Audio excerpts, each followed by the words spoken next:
Les produits vivriers se font de plus en plus rares dans les marchés de la région de Gbeke depuis que des barrages sont érigés sur les voies. Conséquence, le prix de ces produits a pratiquement doublé. Nous irons à Boaké dans une poignée de minutes. Et puis le procureur de la République, Adou Richard, était face à la presse ce vendredi, la teneur de la rencontre dans ce journal. Bonsoir et bienvenue dans le journal. Ce communiqué du ministère de l'Éducation nationale, de l'enseignement technique et de la formation professionnelle avant de continuer le journal en vue de préparer de façon plus efficace la reprise des cours. La date de la rentrée des classes après les congés de la Toussaint initialement fixée au lundi 9 novembre 2020 est reportée au lundi 16 novembre 2020. Les directeurs régionaux et départementaux de l'éducation nationale, de l'enseignement technique et de la formation professionnelle doivent aller à l'ouverture de toutes les administrations scolaires à compter du lundi 9 novembre 2020 et à la mise en état de toutes les structures pour accueillir les élèves. Conformément à la décision numéro 3041, ministère de l'Éducation nationale, de l'enseignement technique et de la formation professionnelle CAB du 18 août 2020 portant découpage de l'année scolaire 2020-2021, cette reprise des cours marque le point de départ de l'exécution des programmes éducatifs de l'année scolaire 2020-2021 après la phase de révision générale du 14 septembre au 30 octobre 2020. Kandia Camara, ministre de l'Éducation nationale, de l'enseignement technique et de la formation professionnelle. L'on assiste à une flambée des prix des produits vivriers dans la région de Gbeke, une inflation due à la pénurie de ces produits sur le marché. En cause, les barricades érigées sur les routes. Le point de la situation avec Soro Corona. Boaké, Bromakoti, marché des vivriers. Les denrées de première nécessité se font de plus en plus rares sur le marché. La banane plantain, les aubergines, la graine de palme, des produits vivriers de grande consommation cultivés pour la plupart hors de la ville de Boaké. Conséquence, la flambée des prix sur les différents marchés. Il n'y a rien sur le marché. Quand on gagne un peu, les femmes là crient que c'est cher, donc ça ne marche pas. Ça y est, là, tout est gâté même aussi. Les femmes qui gagnent pour un peu pour venir, c'est les femmes là qui font ça cher.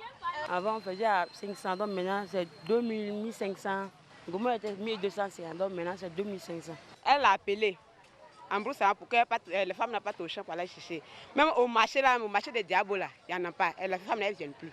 Parce qu'elles ont peur. Des prix hors de portée de plusieurs ménages. Ces prix qui sont passés du simple au double.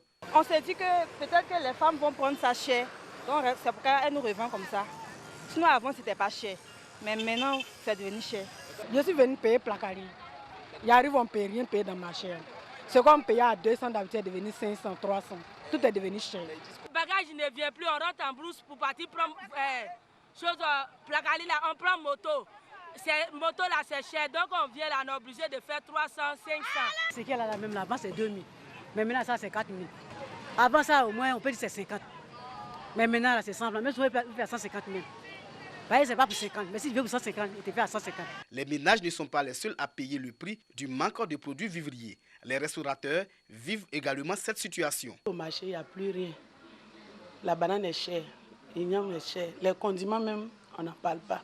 Les clients se plaignent parce qu'ils se disent qu'on découpe petit. C'est petit parce que c'est cher. Vendredi, jour du marché hebdomadaire de Diabo, ce n'est pas la grande influence des semaines précédentes. La peur de voir les accès de la commune encore barricadés est la principale raison. Nana Baté Thomas est à la manœuvre pour le ravitaillement du marché. Il y a la paix ici, il n'y a rien qui freine un peu l'activité commerciale. Donc j'invite toutes les populations à s'approvisionner au niveau de leurs champs et de venir approvisionner le marché afin que nous puissions approvisionner aussi Boaké et Abidjan. Depuis le lundi dernier, les voies d'accès à la région de Gbeke sont débarrassées des barricades. Avec les efforts déployés au niveau national, la question du ravitaillement des différents marchés en produits vivriers devrait se faire aisément. Mais pourquoi ce ravitaillement tarde-t-il ?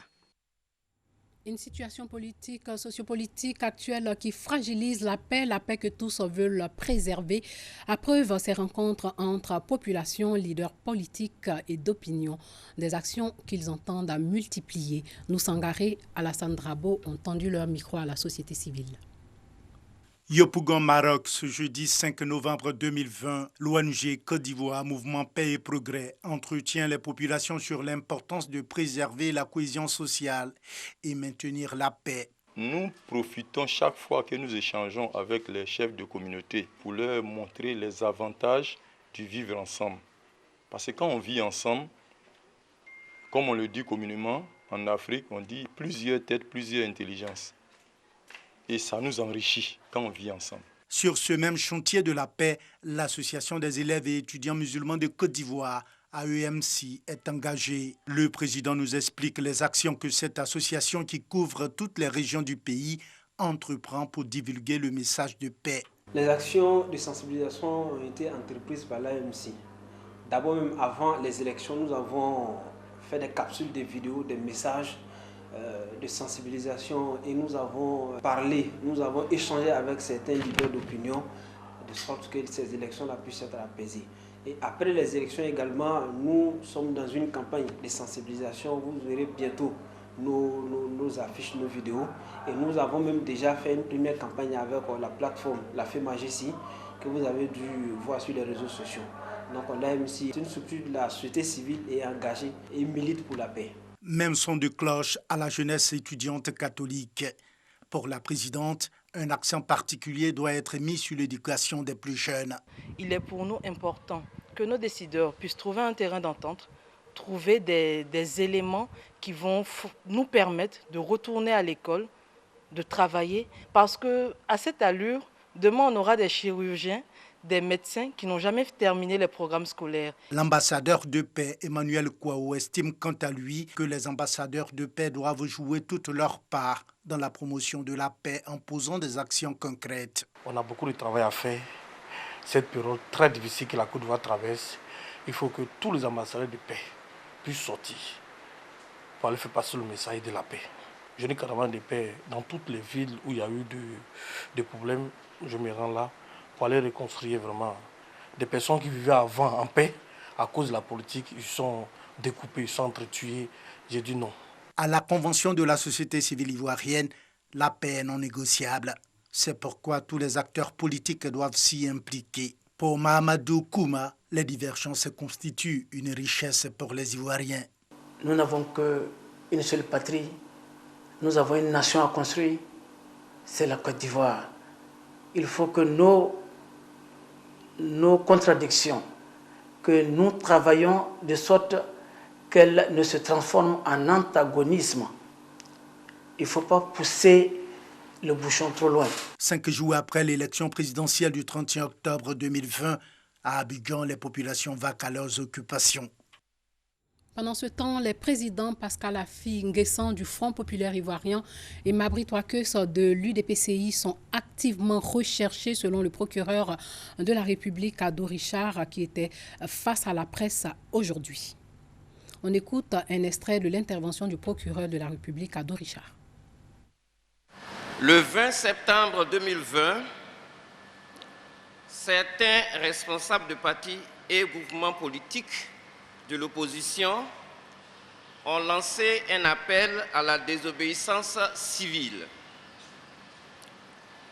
Cet appel à la désobéissance civile s'est traduit par la commission dans plusieurs localités du pays d'actes constitutifs des infractions pénales ci-après. Actes de terrorisme, meurtre, coups et blessures volontaires, diffusion de nouvelles fausses. Le lundi 2 novembre 2020, M. Pascal Affi Nguessan, s'exprimant au nom de ses partis et groupements politiques, a fait l'annonce de la mise en place d'un organe de transition dénommé Conseil national de transition. À l'analyse, tous les actes perpétrés et commandités par les promoteurs de cet organe avaient pour finalité d'attenter à l'autorité de l'État afin de parvenir au renversement des institutions de la République. Ces actes sont constitutifs d'attentats et de complots contre l'autorité de l'État et l'intégrité du territoire national. Dans le cadre de l'enquête ouverte, plusieurs personnes ont été interpellées le 3 novembre 2020 au domicile du président Henri Konan Bédié. Parmi ces personnes, 9 ont déjà été libérés. Il s'agit de Mme Esubo Yaba, épouse Été Vinci, Mme Bomo Alice Trinité, de M. Blessy Jean Chrysostome, M. Suibi Goré Émile, M. Bédier Kwaku Marcel, Bédier Kofi Antoine, M. Andy Daniel, M. Yao Kwame Patrick et M. Joseph Kokura. Plusieurs personnes qui ont participé à cette conjuration et qui sont parvenues à prendre la fuite sont activement recherchées. Il s'agit de M. Pascal Afi Nguessan, M. Abdallah Albert Touakeuse Mabri. L'enquête ouverte permettra d'interpeller toutes les personnes ayant participé, à quelque degré que ce soit, à cette entreprise criminelle. Cette enquête va s'étendre sur l'ensemble des localités de notre pays où ces faits d'une particulière gravité ont été commis pour en appréhender les auteurs et les complices. Parlons santé. Le ministère de la Femme, de la Famille et de l'Enfant vient d'équiper les structures sanitaires de la région du Tompi en matériel de soins pour lutter contre la fistule obstétricale. Coût du matériel, plus de 10 millions de francs CFA. La remise de ces équipements a eu lieu au CHR de Mans, c'est dans l'ouest du pays. Walter Amadou Ouattara.